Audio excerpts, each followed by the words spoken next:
Now clean up on the deep fryer. You want to turn the fryer off.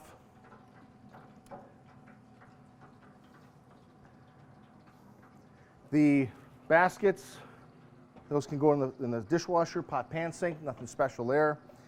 To clean these, you would remove the baskets, take the fryer head off, and on the smaller units, this lifts up and out, and you would typically take a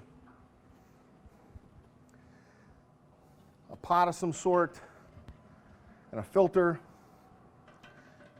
There's several different types of filters. Some people will just use something like this, not quite fine enough. You put a nice mesh filter in there. Some people use cheesecloth. There's another filter out there. I think it's called like a Miro Clean. Is that right? More like a silk almost, if you felt it, but it's very fine. The more particulate you take out, the longer your grease will last. So on the smaller units, you take that pot, strain it through here manually, pick it up and just dump it through. Remove this, then take this and dump it back in. You could take the pans there, pot, pan, sink, dishwasher, what have you.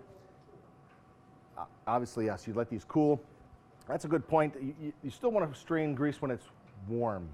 You don't want to let it get cold. It just gets too thick, especially when you're using solid shortenings. You don't want to let it get too cold, but warm grease just strains through a little easier. Now, when you take these bins, or the wells, to the sink, you bring them back. Don't assemble the fryer right away. You want to let them dry thoroughly, especially if you're going to be washing down the heads. If you leave any water in there when you pour your grease back in, next time you fire up your fryer, that water is going to spatter and pop, and you're going to get a lot of stuff going on.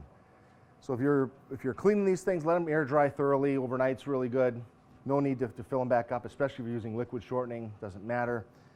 Some people will actually take, on this unit, let me back up a little bit. For this unit, how to strain it, obviously we've got the valve.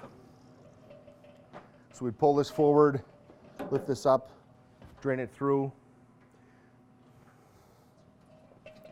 We take this, drain the valve, strain it through.